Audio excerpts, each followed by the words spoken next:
నిబంధనలో చిట్ట చివరి ప్రవక్త ఎవరు చెప్పండి? పాత నిబంధనలో చాలా మంది ప్రవక్తలు ఉన్నారు. అందులో చిట్ట చివరి ప్రవక్త ఎవరంటే బాప్తిసం ఇచ్చే యోహాను. అంత మాత్రమే కాదు, బాప్తిసం ఇచ్చే యోహాను కంటే గొప్పవాడు పుట్టలేదని ప్రభు చెప్తున్నాడు. He was the last profit of the old testament అనే సంగతి. చాలామంది ప్రవక్తలు ఉంటారు. ఆ ప్రవక్తలో చివరివాడు యోహాను అనే ప్రవక్త. యోహాను ప్రత్యేకమైన పవిత్రమైన వ్యక్తి. అతని గురించి రాయబడిన మాటలు, అతను ఎంత ప్రత్యేకమైన వాడో దాని గురించి కొన్ని వాక్కులు మీకు వినిపిస్తాను. లూకాసు వార్త అంటే ఈ యొక్క యోహాను ఎంత గొప్పవాడో చెప్పడానికి దేవదూతలు ఆయన గురించి చెప్పిన సాక్ష్యం చూద్దాం. లూకాసు వార్త మొదటి అధ్యాయం 14వ వచనం. అతడు ప్రభు దృష్టికి గొప్పవాడై, అతడు అంటే ఇక్కడ ఎవరు? యోహాను, బాప్తిసం ఇచ్చే యోహాను. అతడు ప్రభు దృష్టికి గొప్పవాడై ద్రాక్షరసమైన మద్యమైన త్రాగక తన తల్లి గర్భము పుట్టినది మొదలుకొని పరిశుద్ధాత్మతో నిండుకున్న వాడై ఇశ్రాయేలులో అనేకులను ప్రభు అయిన వారి దేవుని వైపునకు త్రిప్పును. అంత మాత్రం ఇది రాయబడిన మాటలు. మరియు అతడు తండ్రుల హృదయములను పిల్లల తట్టునకును అవిధేయుల నీతిమంతుల జ్ఞానమును అనుసరించుటకును త్రిప్పి ప్రభు కొరకు ఆయత్తపడి ఉన్న ప్రజలను సిద్ధపరచుటకై ఏలియా యొక్క ఆత్మయు శక్తియు గలవాడై ఆయనకు ముందుగా వెళ్ళును కనుక నీకు సంతోషమును మహానందమును కలుగును. అతడు పుట్టినందున అనేకులు సంతోషించను. కాబట్టి బాప్తిసం ఇచ్చే యోహాను గురించి గబ్రియేలు దేవదూత తన తండ్రికి సాక్ష్యం ఇచ్చిన మాటలు. అతను నాజీరు చేయబడినవాడు. సంసోని వల్లే ఇతను కూడా నాజీరు చేయబడినవాడు. నాజీరు చేయబడిన వారు ఎప్పుడు కూడా వారు మద్యం త్రాగరు, వారు ద్రాక్షరసం త్రాగరు, వారు ఏది కూడా వారు ఎప్పుడు కూడా చూడండి, అక్కడ రాయబడిన మాటలు ఏముంది అక్కడ? ప్రభు దృష్టికి గొప్పవాడై ద్రాక్షరసమైన మద్యమైన తాగక తన తల్లి గర్భం పుట్టినది మొదలుకొని పరిశుద్ధాత్మతో నిండిన వాడై ఇశ్రాయేలులో అనేకులైన ప్రభు అయిన వారి దేవుని వైపు తిప్పును. కాబట్టి లోకానికి యేసు ప్రభు వారిని పరిచయం చేస్తాడు. యేసు ప్రభు వారికి లోకాన్ని పరిచయం చేస్తాడు. యేసు ప్రభుకు లోకానికి మధ్య వ్యక్తిగా ఉన్నాడు ఈయన. ఏమంటాడు ఇక్కడ? ఇదిగో లోక పాపమును మోసుకొను దేవుని గొర్రెల పిల్ల అని చెప్పి లోకానికి క్రీస్తును పరిచయం చేస్తాడు. తర్వాత క్రీస్తుకు లోకాన్ని పరిచయం చేస్తాడు. అది ఆయన బాధ్యత. కాబట్టి అందుకే ఇక్కడ రాయబడింది, మరియు అతడు ఇశ్రాయేలులో అనేకులను ప్రభు అయిన వారి దేవుని వైపునకు త్రిప్పును. మరియు అతడు తండ్రుల హృదయంలో పిల్లల తట్టునకును అవిధేయులను నీతిమంతుల జ్ఞానం అనుసరించటకు త్రిప్పి. అర్థమైందండి? కాబట్టి ఈయన ఏలియా అని వ్రాయబడింది.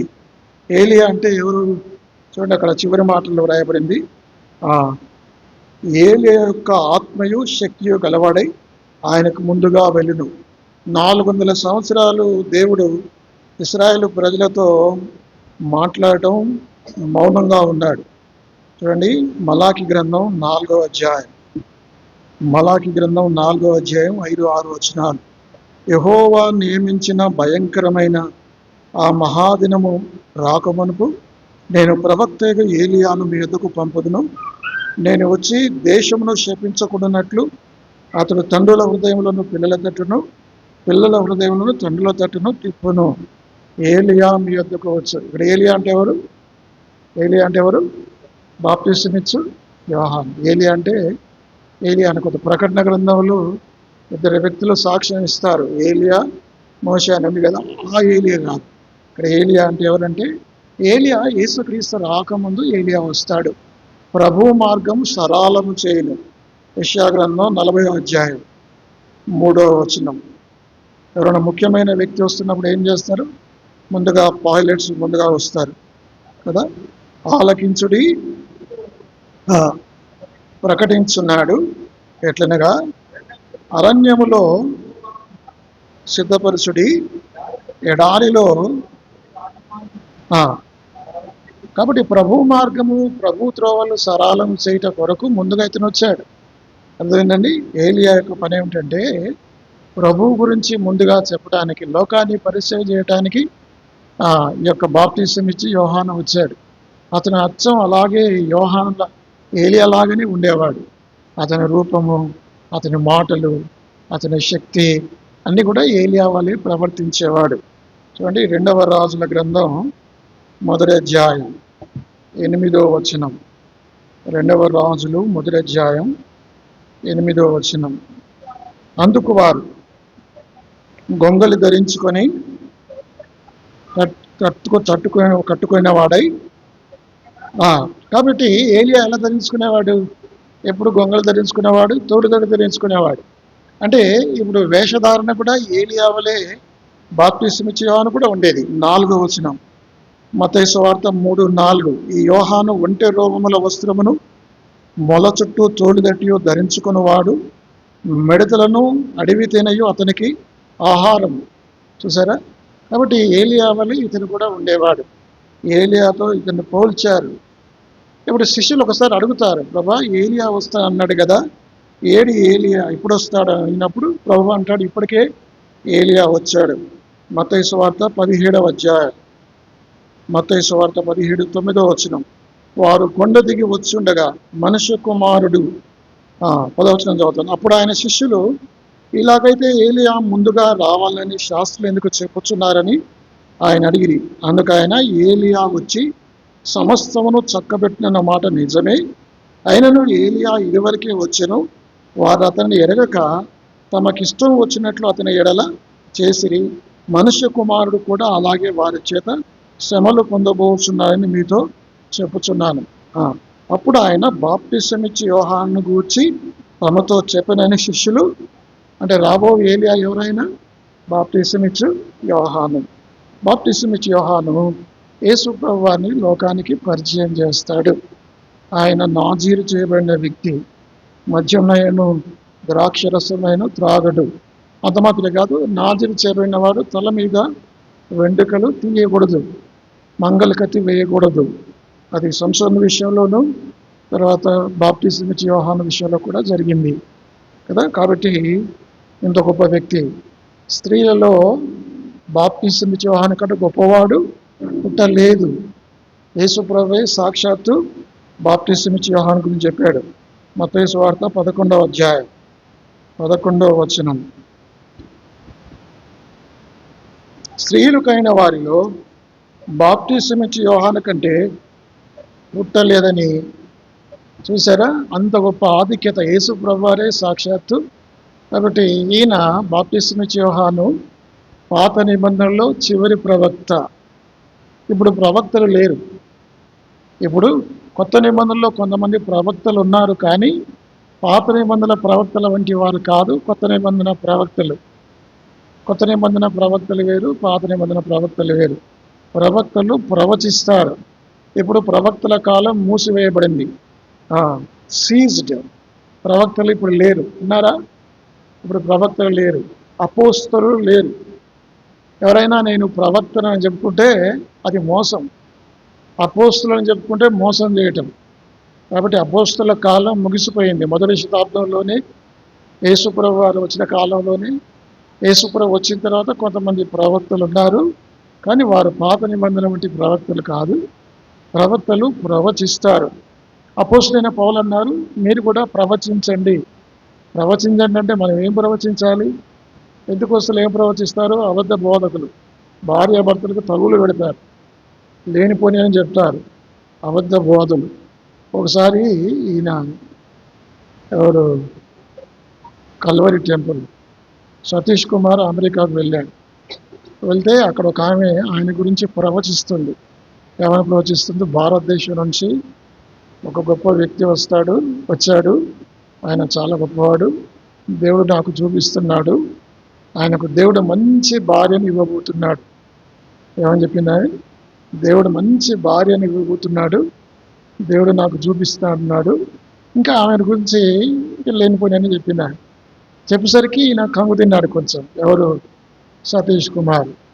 ఈ సతీష్ కుమార్ని తీసుకెళ్ళిన ఆయన వాళ్ళిద్దరూ రూమ్కి వచ్చారు. రూమ్కి వచ్చినాక అతను అడిగాడు సతీష్ కుమార్, ఏంటయ్యా ఆ మహాప్రవక్తుని మీ గురించి అంత గొప్పగా ప్రవచిస్తుంటే నువ్వేమీ మాట్లాడవు అని చెప్తే, ఊరుకోవా, ఇప్పటికే నాకు పెళ్ళయింది, పిల్లలు కూడా పుట్టారు.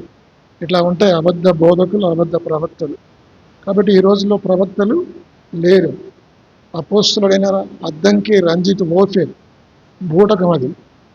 ఇప్పుడు అలాంటి లేదు. అట్లా కూడా బ్రదర్ భక్సింగ్ గారు ఏమని పెట్టుకోవాలి? ఇది అందరికంటే ఎక్కువ సేవ చేశారు. ఆయన ఏమని పెట్టుకోవచ్చు?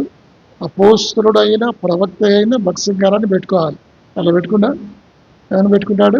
బ్రదర్ భక్సింగ్, అంతే. ఆయనకు తెలుసు, వాక్యం తెలుసు. వాక్యం తెలియని ఇట్లా చెప్పుకుంటారు. కాబట్టి సహోదరుడైనా, ఇప్పుడు అందరూ ప్రభునందు సహోదరులని. ప్రవక్తల కాలం ముగిసింది. ఇప్పుడు ఏమైనా మనం ప్రవచించాలంటే ప్రవచించే వరాన్ని నిర్లక్ష్యం చేయకూడదు అంటాడు. ఎవరంటున్నారు? పౌలు అంటున్నాడు. అంటే ప్రవచించడం అంటే ఏంటి అంటే వాక్యాన్ని ప్రవచించాలి, వాక్యాన్ని వివరించాలి. ప్రవచించే వరాన్ని నిర్లక్ష్యం చేయకూడదని పౌలు చెప్పాడు. కాబట్టి మేము ప్రవచిస్తాము, దేవుని ఆత్మ మా మీదకి వచ్చింది అని అంటారు. ఈ రోజులో ప్రవక్తలు అనేవారు లేరు అన్న సంగతి జ్ఞాపకం పెట్టుకోవాలి. సరే, ఇప్పుడు ఈయన గురించి ఒక 4 సంగతులు నేను మీకు చెప్తా. ఎవరి గురించి? బాప్టిజం ఇచ్చి యోహాను గురించి. మొట్టమొదటిగా హిజ్ మెసేజ్, ఆయన యొక్క వర్తమానం ఏమిటి, ఆయన బోధ ఏమిటో చూద్దాం. చూడండి, మత్తయి సువార్త 3వ అధ్యాయం 1-2 వచనాలు. ఆ దినముల యందు బాప్తిసం ఇచ్చి యోహాను వచ్చి, పరలోక రాజ్యము సమీపించున్నది, మారు మనసు పొందుదని యోదయ అరణ్యములో ప్రకటించుచుండెను. కాబట్టి ఈయన బోధ ఏమిటంటే మారు మనసు గురించి, పశ్చాత్తాప గురించి బోధించేవాడు. ఈ రోజున మనం బోధకులమైన మనం ఏం ప్రకటించాలి, ఏం బోధించాలంటే మారు మనసు, పశ్చాత్తాప గురించి ప్రకటించాలి. ఇంకా ఇదే బోధించాలి. Repent means one who change his mind and act on that change. మారు మనసు లేకపోతే పశ్చాత్తాపం అంటే మనసు మార్చుకోవటం, మారిన మనసుకు తగినట్లుగా ప్రవర్తించటం. అది మారు మనసు అంటే. మారు మనసు అంటే కేవలం పాపాలు ఒప్పుకోవడం మాత్రమే కాదు. పాపాలు ఒప్పుకోవడం సగవే కదా. మారు మనసు అంటే ఏమిటి? మన పాపములు మనం ఒప్పుకునే, అది సగమే, half of the work completed. కానీ ఇంకొక హాఫ్ ఉంది. ఏమిటి? నువ్వు ఏదైతే ఒప్పుకున్నావో ఒప్పుకున్న దానికి తగినట్లుగా ప్రవర్తించాలి. దీనికి మంచి ఎగ్జాంపుల్ ఎవరంటే జక్కయ్య. జక్కయ్య యేసుప్రభు ఇంట్లోకి రాగానే తన పాపాలు ఒప్పుకున్నాడు. ఒప్పుకోవటం కాదు, ఇంకేం చేశాడు? ఒప్పుకున్న పాపాలు విడిచిపెట్టాడు. అతిక్రమలు దాచిపెట్టేవాడు వర్ధిల్లడు, వాటిని ఒప్పుకొని విడిచిపెట్టేవాడు కనికరం. అది నిజమైన మారు మనసు. మనమేమనుకుంటాం? యేసుప్రభు నేను పాపిని, నా పాపాలు క్షమించు అని అంటే యేసుప్రభు వారు మనల్ని క్షమిస్తాడు అని అనుకుంటాం. క్షమిస్తాడు, నిజమే. కానీ ఇంకొక సగం పని ఉంది. ఏం పని ఉంది? మొన్న ఏదైతే ఒప్పుకున్నావో మళ్ళా ఆ పాపాలు చేయకూడదు. అదే 3వ అధ్యాయం 8వ వచనం. 3వ అధ్యాయం మత్తయి సువార్త 8వ అధ్యాయం. మారు మనస్సుకు తగిన ఫలము ఫలించదు. జీ జాన్ గారని ఒక ఆయన ఉండేవాడు. ఆయన మంచి బోధకుడు. ఆయన బోధ, ఆయన ప్రసంగాన్ని ఒకసారి నేరుగా వినే అవకాశం నాకు దక్కింది.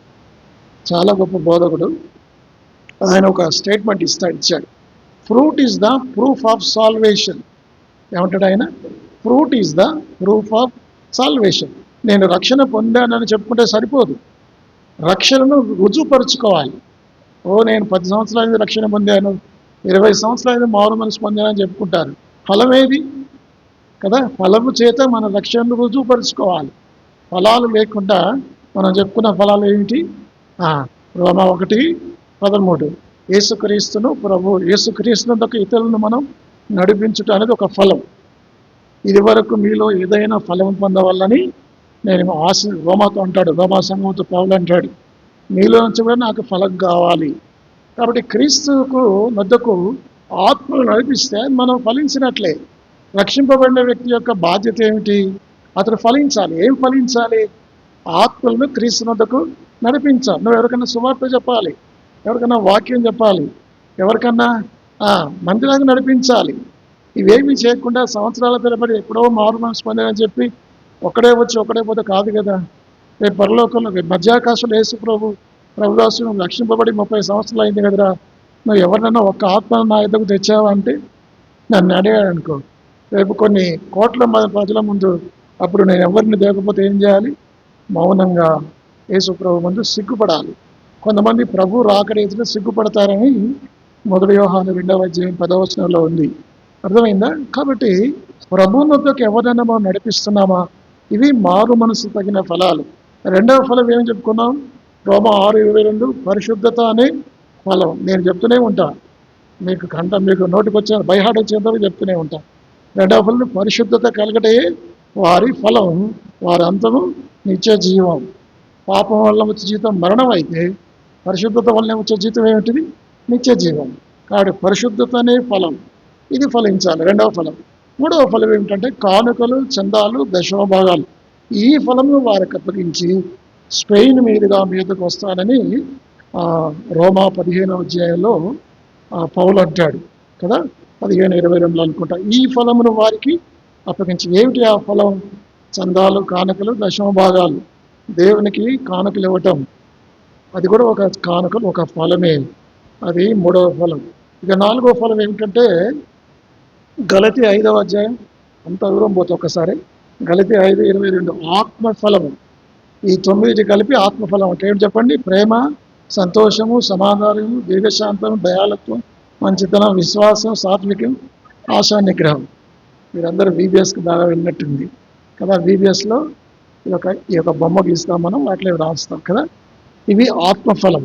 ఆత్మఫలములుగా, ఆత్మఫలమే. ఆ ఫలము అంటే పరిశుద్ధాత్మ దేవునికి ఎంతగా మనం లోబడితే ఇవన్నీ మనం ఫలిస్తాము. ఈ యొక్క ఆత్మఫలము ప్రేమ, సంతోష, సమాధానం ఎట్లా వస్తుంది? ఆత్మదేవునికి లోబడాలి, ఆత్మానుసారంగా నడుచుకుని, అప్పుడు మీరు శరీరేచ్ఛలను నెరవేర్చరు. 5వ ఫలం సత్క్రియలనే ఫలం, good works, the fruit of good works అని కొలస్సీ 1. సత్క్రియలు అనే ఫలం, తెలుగులో మధ్యలో ఉంది సత్క్రియలు అనే మాట. చివరిది 6వది ఏం చెప్పుకున్నాం? హెబ్రీ 13:15 జీవఫలం, స్తుతియాగము, జీవఫలము అర్పించడము. అది గత వారం మనం 6 వర్తమానాలు చూసాం. కాబట్టి ఈ 6 ఫలాలు ప్రతి విశ్వాసి ఫలించాలి. ఇవేవి ఫలించకుండా చెప్పండి? 1 క్రీస్తులోకి ఆత్మలు నడిపించుట, 2వది పరిశుద్ధత అనే ఫలం, 3వది కానుకలు, చందాలు, దశమభాగం అనే ఫలం, 4వది ఆత్మఫలం, 5వది సత్క్రియలు అనే ఫలం, 6వది జీవఫలం. ఇన్ని ఫలాలు ఫలిస్తే నువ్వు మారు మనసు పొందినట్టు లెక్క. మరి అందుకే ఆయన అంటాడు, మారు మనసుకు తగిన ఫలము ఫలించుడి. యోహాను బోధ ఏమిటంటే రిపెంట్, పశ్చాత్తాపం నుంచి మారు మనసు గురించి ఆయన బోధిస్తాడు. ఇదే మనం బోధించాలి. సంఘాల్లో బోధించాల్సిన బోధ ఏమిటంటే మారు మనసు పొందు, పశ్చాత్తాపడు, మారు మనసు పొందు, పశ్చాత్తాపడు. ఇది ఈ రోజుల్లో చాలా అవసరం. చాలామంది మారు మనసు పొందకుండానే మారు మనసు పొందామని చెప్పుకుంటున్నారు. పశ్చాత్తాపడకుండానే నిజమైన పశ్చాత్తాపం అనుకుంటున్నారు. రక్షణ లేకుండానే నిజంగా రక్షణ పొందామని భ్రమపడతారు. ఇక రెండవది ఆయన ప్రసంగం, ఆయన బోధ ఏంటంటే జడ్జిమెంట్. ఒకడేమో పశ్చాత్తాపం గురించి బోధించేవాడు, మారు మనసు పొందనే ఆయన బోధిస్తాడు. ఎవరు? బాప్తిస్మా యోహాను. రెండవది జడ్జిమెంట్, తీర్పు గురించి ఆయన బోధించేవాడు. చూడండి ఆ మాటలు 7వ అధ్యాయం 7వ వచనం, మత్తయి 3:7. నేను చదువుతున్నాం. అతడు పరిసయ్యుల్లోనూ సద్దూకయ్యుల్లోనూ అనేకులు బాప్తిసం పొందుట వచ్చిన చూచి, సర్ప సంతానమా, రాబో ఉగ్రతను తప్పించుకున్నటకు మీకు బుద్ధి చెప్పిన వాడు ఎవడు? ఉగ్రత గురించి మాట్లాడాలి, తీర్పును గురించి మాట్లాడాలి. పరిశుద్ధాత్మ దేవుడు ఇవే చెప్తాడు. పరిశుద్ధాత్మ దేవుని బోధ ఏమిటి? పరిశుద్ధాత్మ దేవుని దేని గురించి ఒప్పిస్తాడు? అపోస్తల కార్యం 16వ అధ్యాయం 8వ వచనం. అతడు చెప్పండి, అతడు నీతిని గూర్చి, అతడు అతడు అతడు చదవండి 16:8. అతడు చదవండి అమ్మా 16:8 అపోస్తల కార్యం, క్షమించాలి, యోహాను సువార్త 16:8, యోహాను 16:8 వచనాలు మర్చిపోతున్నాయి. ఆయన వచ్చి పాపమును గూర్చి, నీతిని గూర్చి, తీర్పును గూర్చి, ఈ 3 విషయాలు చెప్తాడు. పరిశుద్ధాత్మ దేవుడు ఏం చెప్తాడు? 3 గురించి ఒప్పింపజేస్తాడు. పాపం అంటే ఏమిటో చెప్తాడు. ఆయన ఏం చెప్తాడు? నీ జీవితంలో పాపం ఉంది, నువ్వు పాపం చేసిన వాడమని చెప్తాడు పరిశుద్ధాత్మ దేవుడు. కాబట్టి కొన్నిసార్లు మనం అనుకుంటే బుకాయిస్తాం, నేనేం పాపం చేశాను, మీరు ఎవరన్నా అంటే నేనేం పాపం చేశాను, నేనేం పాపం చేయలేదు అంటాడు. పరిశుద్ధాత్మ దేవుడు మనం ఏం పాపం చేసామో చెప్తాడు, మనలో ఉన్న పాపాలు బట్టబయలు చేస్తాడు. తర్వాత ఆయన ఇంకోటి ఏం చెప్తాడంటే నీ పాపాలు ఎలా నివృత్తి అవుతాయి, నీ పాపాల నుంచి నువ్వు విడుదల పొంది నీతిమంతులకు ఎలా తీర్చబడతావని కూడా చెప్తాడు. ఒకవేళ నువ్వు పాపాల విషయం పశ్చాత్తాపడకపోతే, మారు మనసు పొందకపోతే, పాప క్షమాపణ పొందకపోతే, మూడోది ఏం చెప్తాడు? నువ్వు తీర్పులోనికి వస్తావని చెప్తాడు. ఈ మూడు ఇదే బోధ మనం కూడా. పాపముని గురించి ఒక వ్యక్తి పాపం గురించి చెప్పాలి, రెండవది నీతిని గురించి చెప్పాలి, మూడవది తీర్పుని గురించి చెప్పాలి. ఈయన కూడా అది చెప్తున్నాడు. బాప్తిస్మ యోహాను 1 పశ్చాత్తాపం మారు మనసు గురించి చెప్తున్నాడు, రెండవది తీర్పుని గురించి, రాబో ఉగ్రత నుంచి నేను తప్పించువాడెవడు. చూడండి 10వ వచనం, ఇప్పుడే గొడ్డలి చెట్ల వేరున ఉంచబడి ఉన్నది గనుక మంచి ఫలము ఫలింపని ప్రతి చెట్టును నరకబడి అగ్నిలో వేయబడను. ఇక్కడ చెట్టు అంటే ఎవరు? ఇక్కడ చెట్టు అంటే ఇశ్రాయేలు జనాంగం, ఇశ్రాయేలు జాతి. కాబట్టి ఇశ్రాయేల్ అనే జాతి మీకు తెలుసు. లూకాసు వార్త 13వ అధ్యాయంలో ఇదిగో 3 సంవత్సరాలు అయింది కదా, అదే కదా మనకు రాయబడిన మాట. లూకాసు వార్త 13వ అధ్యాయంలో రాయబడిన మాట మీకు తెలుసు కదా.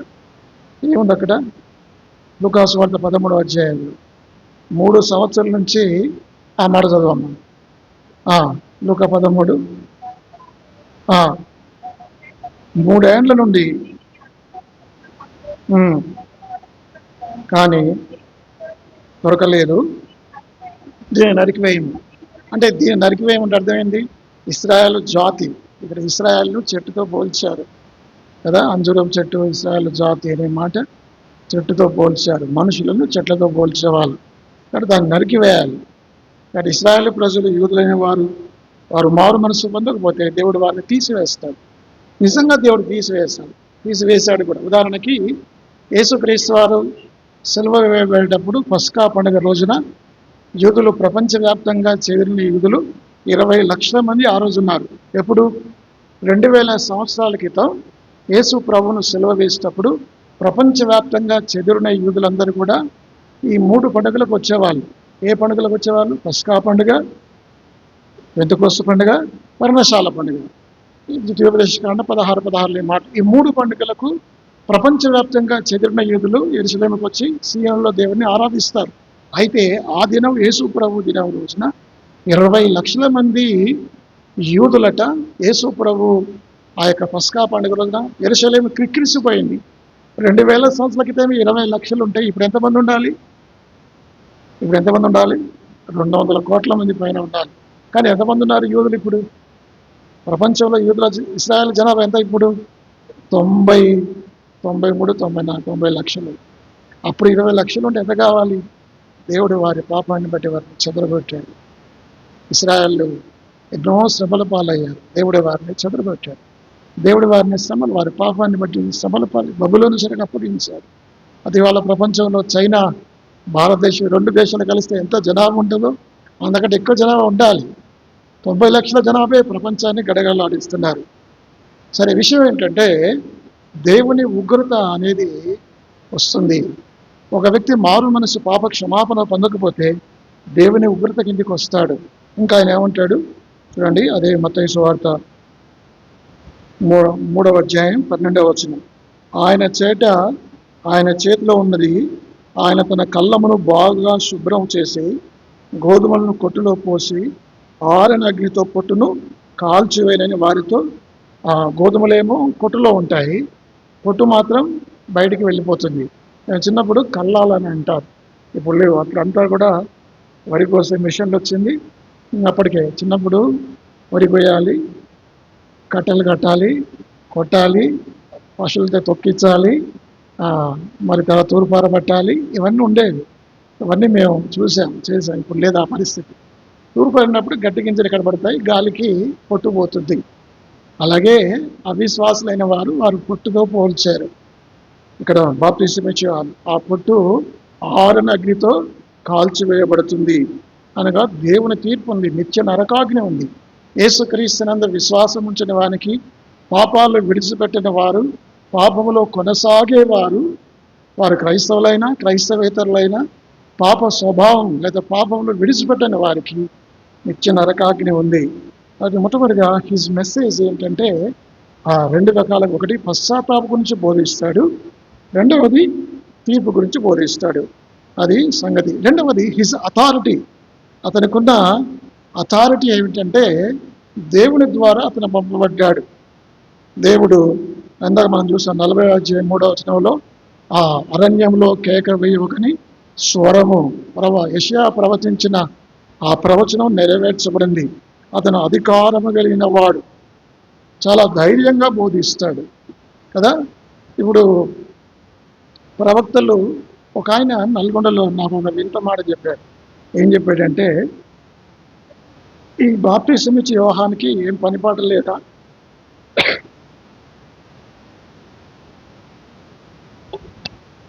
అనవసరంగా హేరోదును కెలుక్కున్నాడు, అనవసరంగా హేరోదును కెలుక్కొని ప్రాణాలు పోగొట్టుకున్నాడు అన్నాడు. ఏమన్నాడు?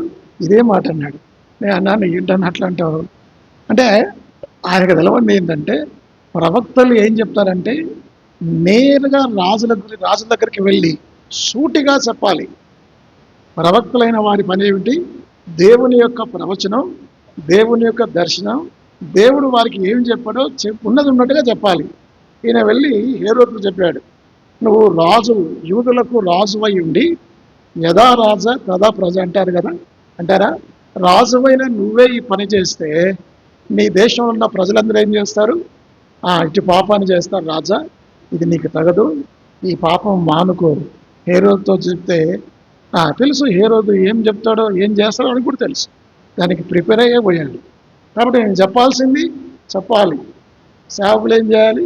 చెప్పాల్సింది చెప్పాలంతే. బోధకులు ఏం చేయాలి? చెప్పాల్సింది చెప్పాలి. నిర్మోహమాటంగా వాక్యం ఉన్నట్టుగా చెప్పాలి. కొన్ని సంఘాల్లో సేవకులు చెప్పడానికి భయపడతారు. ఏమో ఇంత హార్డ్గా కఠినంగా చెప్తే మమ్మల్ని అంటారేమో, మమ్మల్ని ట్రాన్స్ఫర్ చేస్తారేమో. మన హెబ్రోన్ సంఘాలు ఆ భయం ఉంది. అందుకని కొంతమంది సేవకులు అట్లా చెప్పరు. కాబట్టి ట్రాన్స్ఫర్ చేసినా ఇంకేమైనా సరే వాక్యాన్ని ఉన్నట్టుగా చెప్పాలి. అది మన పని. ఈ నెల్లి చెప్పాడు. చెప్తే ఏం చేశాడు? వెంటనే ఖడ్గం తల శిరఛేదనం చేయబడింది. ఆయన అన్నాడు నల్గొండలో సోదరుడు నాతోని, ఎందుకు ఇట్లా చేశాడు? ఈయన పని మానుకొని ఆయన దగ్గరికి వెళ్ళి, ఆయన పని ఏమిటి? ఆయన పని ఏమిటంటే ఆయన పని బోధ చేయటమే, ఉన్నది ఉన్నట్టుగా చెప్పడం. కొంతమంది అట్లా తప్పుడు అవగాహన కలిగి ఉంటారు. ప్రవక్తలు ప్రవచించాలి. ఇప్పుడు నాతాను ప్రవక్త వచ్చాడు. నాతాను ప్రవక్త వచ్చి దావీదుతో ఏం చెప్పాడు? ఆ మనుషుడు నీవే. ఇప్పుడు దావీదు కూడా ఏం చేయాలి? నాతాను హేరోదు చేత చంపివేయాలి. కానీ దావీదు అలాంటి వాడు కాడు. గుండె పగిలింది. ఇది ఆ మనుషుడు నీవేనా, కానీ అయ్యా నేను పాపం చేశాను అని చెప్పాడు. అదేమైనా కొంతమంది ఒప్పుకుంటారు, కొంతమంది తిరుగుబాటు చేస్తారు. మన వాక్యాన్ని ఉన్నది చేస్తే కొంతమంది యాక్సెప్ట్ చేస్తారు, కొంతమంది నేనా మాస్టర్, నేను చేసింది నువ్వు చూసినావా, ఏమంటారు, రుజువు చేస్తావా, నన్ను అట్లా అంటావా అని. సంఘంలో నకరికల్లో ఒకసారి సేవ చేసేటప్పుడు ఇవన్నీ గుర్తుకొస్తాయి. ఇంటి పక్కన ఉండేవాడు ఆ సంఘ పెద్ద కాదు కానీ బలవంచేవాడు. సినిమా పాటలు 24 గంటలు నడుస్తాయి ఇంట్లో. నేను చెప్పాను కూడా, ఏందయ్యా సంఘం పక్కనే ఉంది, కనీసం పాస్టర్లు ఇంటర్ని కూడా మీరు గమనించుకుంటా. ఏమిటి మళ్ళీ పెట్టుకుంటారు, తక్కువనే పెట్టుకుంటారా? నాకు వినబడతాయి ఆ సినిమా 24 గంటలు. ఎవరో చూసి ఆయన బల్లకు లేచాడు, బల్ల లేపడానికి లేస్తే నేను కూర్చోన్నా, నువ్వు ముందు కూర్చోను అయిపోయింది. ఇక అతను లేచి ముఖ్యమైన సంఘ పెద్దకి చెప్పాడు.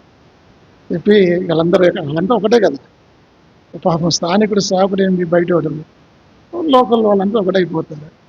అక్కడి నుంచి నన్ను పంపించిన నల్గొండ పెద్ద సేవకుని చెప్పారు, మీవాడు ఇట్లా బలవంచే వాళ్ళని లేపితే కూర్చోబెట్టాడు. ఎందుకు కూర్చోబెట్టాడు చెప్పడు. చెప్తే ఆ తర్వాత ఏమైంది మీకు తెలుసా? ఏమవుతుంది? ట్రాన్స్ఫర్ అయిపోయింది. అంతకుమించి ఇంకేం కాదు. అదే అయింది.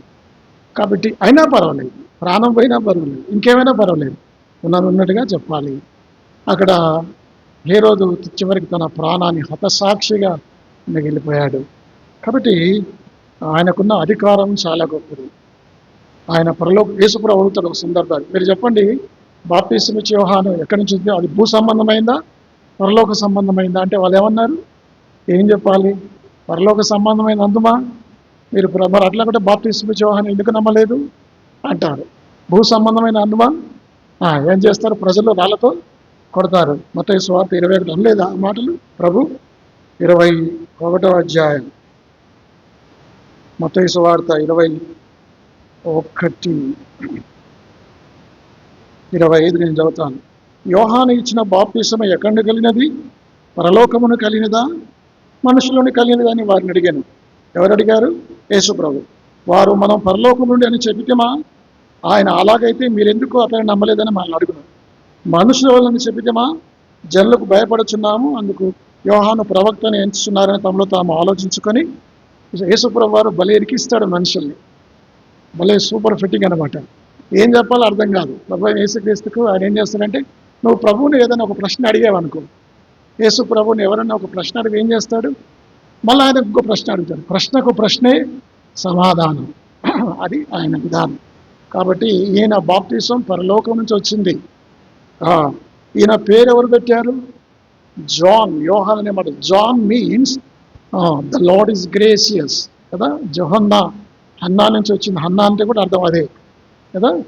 Lord is gracious. ఆ పేరు ఎవరు పెట్టారు? యోహానికి పేరు ఎవరు పెట్టారండి? దేవదూతలు. పేరు దేవదూతలు పెట్టారు. బాప్తిసం పరలోకం నుంచి వచ్చింది. యెషయా ప్రవచనం. కాబట్టి ఆయన అథారిటీ ఉంది. ఆయనకు ఒక అధికారం ఉంది. అధికారముతో నేను చెప్పుకుంటూ వెళ్తున్నా. అధికారంతో ఉంది. అధికారం కలిగిన వాళ్ళు, అధికారంతో కూడిన బోధ. యేసు ప్రభువు ఎలా చెప్పాడు? ఆయన బోధకు వారు ఆశ్చర్యపడేది. మత్తయి సువార్త 7వ అధ్యాయం 7వ అధ్యాయం చివరి వచనాలు 28, 29 చెప్పి ముగించినప్పుడు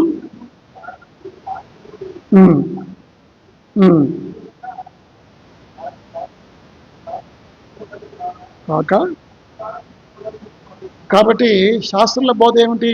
రాజీ పడే బోధ, సగం సగం బోధ. యేసు ప్రభువారి బోధ ఏమిటి? అధికారంగా, ఉన్నది ఉన్నట్టుగా, నిర్మోహమాటంగా చెప్పడం. అంతే. ఇంకా మారు మనసు పొందుతావా అని ఒకసారి అదే మత్తయి సువార్త, లూకా సువార్త 10వ అధ్యాయంలో ఏమంటాడు? మీరు ఫలించిద్దిరా, ఫలించండి, లేకపోతే అయితే ఫలించాలి, లేకపోతే నశించాలి. ఇంతే. ఇక మధ్య మార్గం లేదు. అయితే ఫలించండి, లేకపోతే నశించండి. అది ప్రభువారి బోధ. అది బాప్టిజం ఇచ్చే బోధ. కాబట్టి రెండవది, మొట్టమొదటిగా ఏం చెప్పుకున్నాం? హిజ్ మెసేజ్, ఆయన యొక్క బోధ గురించి మనం చెప్పుకున్నాం. రెండవది జాన్ ద బ్యాప్టిస్ట్ అథారిటీ, పరలోకం నుంచి. మూడవది హిజ్ బ్యాప్టిజం కదా. బ్యాప్టిజం అనేది యేసు ప్రభువారు ఆయన శిష్యులందరూ కూడా ఎవరితో ఎవరి చేత బాప్టిజం పొందారు? యోహాను చేత బాప్తిజం పొందారు. యేసు ప్రభు వారే కాదు, యేసు ప్రభు వారి శిష్యులు 12 మంది కూడా బాప్తిజం ఇచ్చే యోహానుకు. ఆదిమ అపోస్తలు అంటే మీకు తెలుసా? ఆదిమ అపోస్తలకి 3 లక్షణాలు ఉండాలి. ఆదిమ అపోస్తలకి 3 లక్షణాలు ఉంటేనే వాళ్ళు ఒరిజినల్ అపోస్తలు అంటారు. లేదా వాళ్ళకున్న మొట్టమొదటి లక్షణం ఏంటంటే, వారు బాప్తిజం ఇచ్చే యోహాను చేత బాప్తిజం పొంది ఉండాలి. అపోస్తలకు ఉండాల్సిన మొట్టమొదటి లక్షణం ఏమిటి? ఆదిమ అపోస్తలు బాప్తిజం ఇచ్చే యోహాను చేత బాప్తిజం పొందాలి. రెండవది, యేసుక్రీస్తు వారి పునరుత్థానాన్ని వారు చూసి ఉండాలి. యేసుక్రీస్తు పునరుత్థానాన్ని వారు చూసి ఉండాలి. ఊరికే నేను అపోస్తలని ఈ లెటర్ ప్యాడ్ పెట్టుకుంటే సరిపోదు. ఇప్పుడున్న అపోస్తలు చెప్పమండి, ఎవరన్నా బాప్తిజం ఇచ్చే యోహాను చేత బాప్తిజం పొందారా? రెండవది, పునరుత్థానాన్ని యేసుని వారు చూశారా? చూడలేదు. మూడవది, యేసుక్రీస్తుతో 3 సంవత్సరాలు ఆయనతో సంచరించి ఉండాలి. ప్రభువైన యేసుక్రీస్తు వారి పరిచర్యలో వెళ్తున్నప్పుడు ఆయనతో పాటు ఎవరైతే ఆయన సంచరిస్తారో, అపోస్తుల కార్యం 1వ అధ్యాయం, ఈ 3 విషయాలు పేతురు చెప్తాడు. ఒరిజినల్ అపోస్తులు, ఆదిమ అపోస్తులకు ఉండాల్సిన లక్షణాల గురించి ఆయన చెప్తున్న మాటలు నేను మీకు చెప్తా. నేను చదువుతాను, వినండి. అపోస్తుల కార్యం 1వ అధ్యాయం 21. కాబట్టి యోహాను బాప్తిసం ఇచ్చినది మొదలుకొని ప్రభువైన యేసు మన యుద్ధ నుండి పరమునకు చేర్చుకొనబడిన దినం వరకు ఆయన మన మధ్య సంచరించున్న కాలమంతయు మనతో కలిసిన వీరిలో ఒకడు, మనతో కూడా ఆయన పునరుత్థానం గురించి సాక్షి అయినట ఆవశ్యకమని చెప్పాను. ఇక్కడ 3 లక్షణాల గురించి చెప్తున్నాడు పేతురు. ఏమిటంటే, ఒరిజినల్ అపోస్తలకు లక్షణం ఏమిటి? ఒకరు బాప్తిసం ఇచ్చు యోహాను చేత బాప్తిసం పొంది ఉండాలి, అదొకటి. రెండవది ప్రభువుతో సంచరించిన కాలంతో, అంటే యేసు ప్రభువుతో 12 మంది శిష్యులతో పాటు వీళ్ళిద్దరు కూడా సంచరించారు. ఎవరాళ్ళు? మత్తయ్య, ఇంకొక ఆయన పేరు ఏం పేరు? ఇద్దరు గురించి చిట్లు. బర్సబా, యూస్తోను బర్సాపవ మారు పేరు గల బర్సబా అనే యోసేపు, మత్తియ. ఈ యోసేపు అనే మత్తియ అనే వీరిద్దరు కూడా ఎవరు చెప్పండి? వారు బాప్తిసం ఇచ్చి యోహాను చేత బాప్తిసం పొందారు. రెండవది వాళ్ళు ఏం చేశారు? యేసు ప్రభువుతో 12 మందితో పాటు వీళ్ళు కూడా సంచరించారని చెప్తున్నాడు. మూడవది యేసు పునరుత్థానాన్ని గురించి మనతో కూడా ఆయన పునరుత్థానం గురించి సాక్షి అయినట ఆవశ్యకము. బాప్తిసం ఇచ్చే వారికి ఉన్న ఆధిక్యత అది. కాబట్టి ఇప్పుడు పౌలుకు ఈ ఆధిక్యత లేదు. పౌలుకి ఈ ఆధిక్యత, పౌలు అపోస్తులుడే కానీ ఆదిమ అపోస్తలుడు కాదు. ఆయన అంటాడు, నేను అపోస్తలులో అత్యల్పుడను. కానీ ఒక్క మాట చెప్తాడు ఆయన 1 కొరింథీ 9లో. ఆయన కూడా తెలుసు అపోస్తలుల లక్షణాలు ఏమిటి. 1 కొరింథీ 9వ అధ్యాయం ఆయన చెప్పిన మాటలు రెండు మాత్రం, ఒకటి మాత్రం ఆ మూడిట్లో ఒకటి ఆయన చేశాడు. 1 కొరింథీ 9వ అధ్యాయం అమ్మా లేదా అక్కడ 1 కొరింథీ 9 చదవండి. నేను స్వతంత్రుని కానా, నేను అపోస్తలుని కానా అంటే ఆయన అపోస్తలత్వాన్ని ఎట్లా రుజుపరుచుకుంటున్నాడు? ఇప్పుడు చదవండి. అది చూసారా, అది అపోస్తలకు రుజువు ఏమిటి? అపోస్తలత్వానికి రుజువు ఏమిటంటే, నేను మన ప్రభు అయిన యేసును చూడలేదా అంటే నేను చూశాను. అంటే ఆదిమ అపోస్తలుడు కాదు ఈయన, కానీ అపోస్తలుడే. ఆదిమ అపోస్తలుల కంటే ఎక్కువ సేవ చేశాడు, పరిచయం చేశాడు, అది వేరే విషయం. కానీ అపోస్తలత్వం అనబడాలంటే వారు యేసుక్రీస్తును చూసి ఉండాలి. ఎక్కడ చూశాడు యేసు ప్రభునైనా? దమస్కు మార్గంలో యేసు ప్రభు వారిని కల్లారా చూశాడు. సౌలా నీవు నన్ను ఎలా హింసించితివి, ప్రభువా నీవెవడివి అని చెప్పాడు. కాబట్టి యేసు ప్రభు నేను చూశాను. ఆదిమ అపోస్తలులకు ఉండే అర్హత నాకు లేకపోవచ్చు, నేను బాప్తిసం ఇచ్చే యోహాను చేత బాప్తిసం పొందకపోవచ్చు, రెండవది యేసుక్రీస్తు కాలంలో ఆయనతో పాటు 3వ సంవత్సరం నేను తిరగకపోవచ్చు. కానీ మూడవది ఏమిటంటే ఆయన పునరుత్థానాన్ని, అదే 1 కొరింథీ 15వ అధ్యాయం పౌలు చెప్తున్న మాటలు, అకాలముననే మాట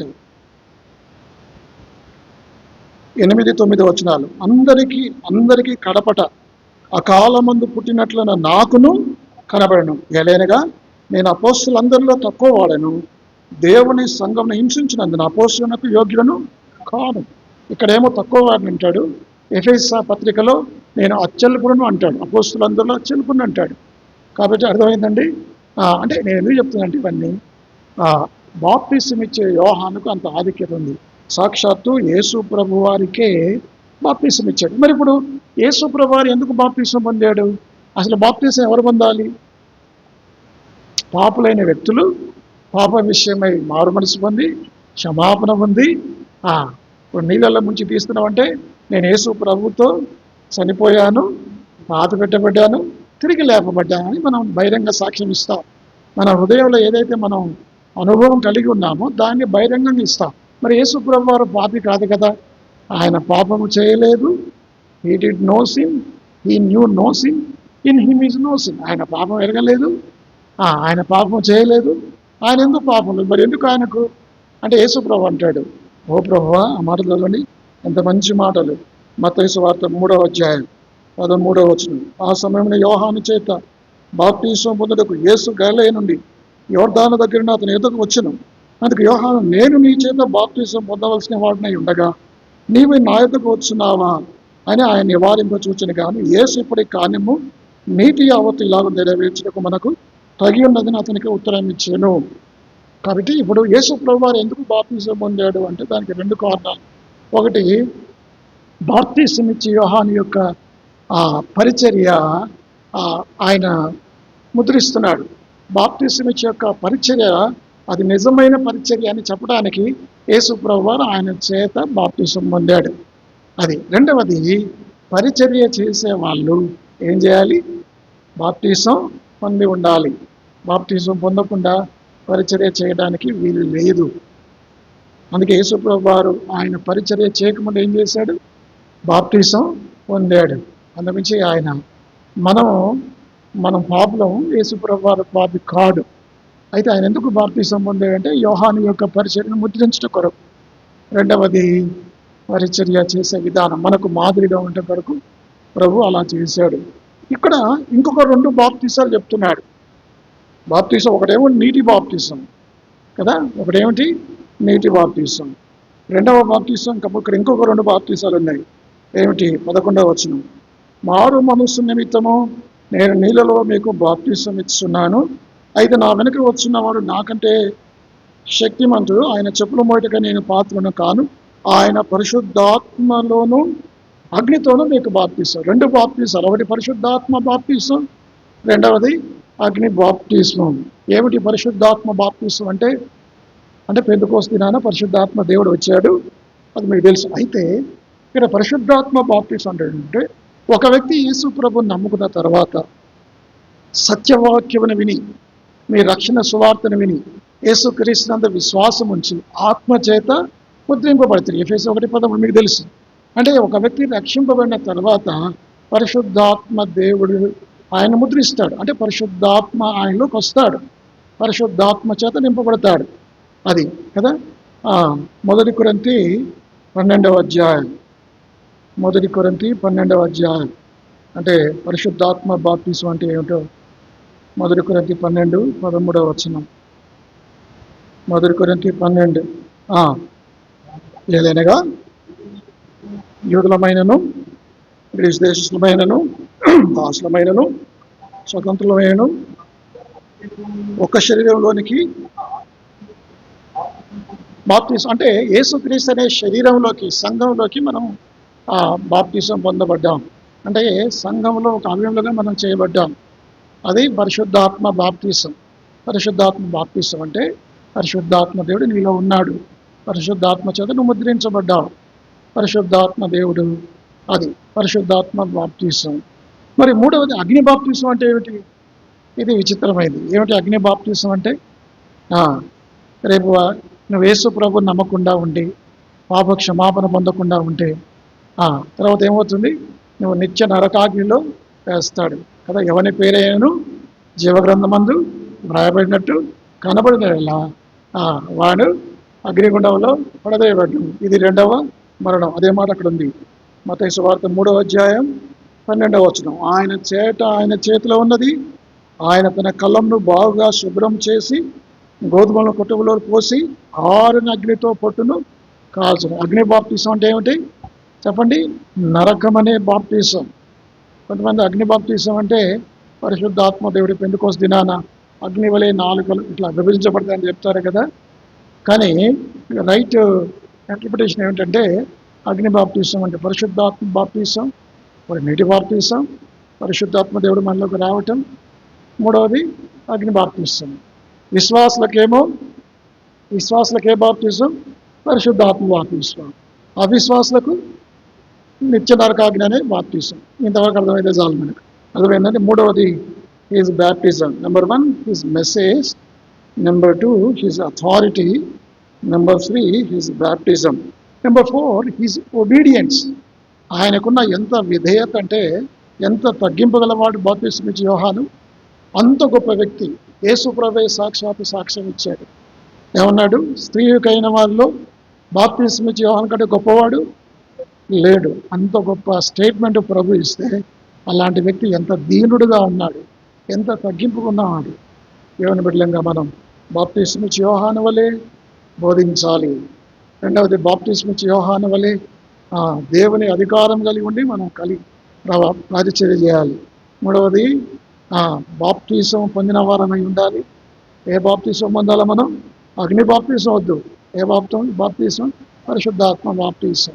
నాలుగవది ఆయన వలె మనం దీనత్వం కలిగి ఉండాలి, దీనులుగా తగ్గించుకోవాలి. చూడండి మత్తయి సువార్త 3వ అధ్యాయం 11వ వచనం, మారు మనసు నిమిత్తము నేను నీళ్ళలో మీకు బాప్టిజం ఇస్తున్నాను, అయితే నా వెనుక వచ్చున్నవాడు నాకంటే శక్తిమంతుడు, ఆయన చెప్పులు మోయటకైనను నేను పాత్రను.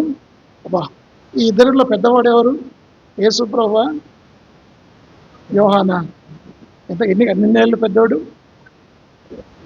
యేసు ప్రభు కంటే ఎన్ని నెలలు యోహాను పెద్దవాడు? 6 నెలలు కదా. మరి పెద్దవాడు ఇతను అంటాడు, పెద్దవాడైన బాప్తిసం ఇచ్చే యోహాను ప్రభు గురించి అంటాడు, ఆయన చెప్పులు వారిని ఇప్పటికైనా నేను పాత్రను కాను, యోగ్యులను కాను. ఎంత తగ్గింపు! యేసు ప్రభు ముందు ఎంత తగ్గింపు, ఎంత వినయం! అంత గొప్పవాడు, ప్రవక్త, అంత సువార్త ప్రకటించిన వ్యక్తి ప్రభు ముందు తగ్గించుకుంటున్నాడు. మనం కూడా తగ్గించుకోవాలి. ప్రభు ఎదుట యాకోబు 4:10 ఉంది కదా. ఒక మాట చదువుంది, ముగించుకున్నాం. యాకోబు 4:10. ప్రభు దృష్టికి ఇప్పుడు మీరు తగ్గించుకోండి, అప్పుడు ఆయన హెచ్చించడం. వాడు ఆయన దృష్టికి ఏం చేయాలి? మనం ఎల్లప్పుడూ బాప్తిసం ఇచ్చే యోహాను వల్ల తగ్గించు. అసలు బాప్తిసం ఇచ్చే యోహానుకున్న క్వాలిటీస్ ఎవరికైనా ఉన్నాయా మనకి ఇక్కడ? ఏ ఒక్కటి అందులో 1/100 కూడా మనకి. అయినా సరే కొన్నిసార్లు మనం హెచ్చించుకుంటాం. యోహాను సువార్త 3:30. యోహాను 3:30.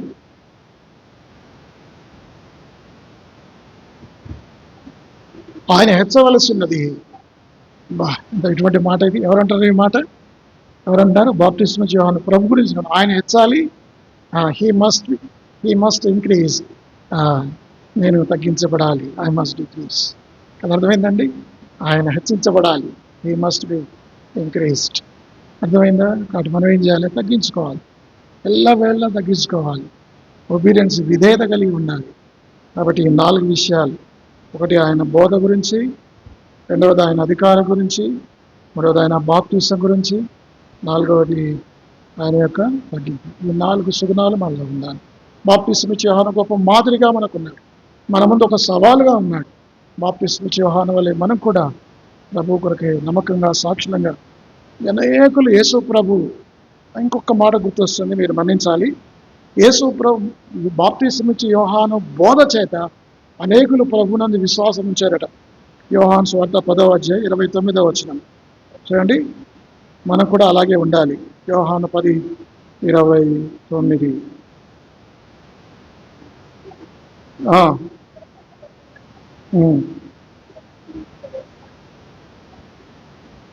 నేను చదువుతాను. 10:40. 40 నుంచి చదువుతాను. యోర్దాను అద్దెన్న యోహాను మొదట బాప్తిసం ఇచ్చిన స్థలమునకు ఆయన తిరిగి వెళ్ళి అక్కడ ఉండెను.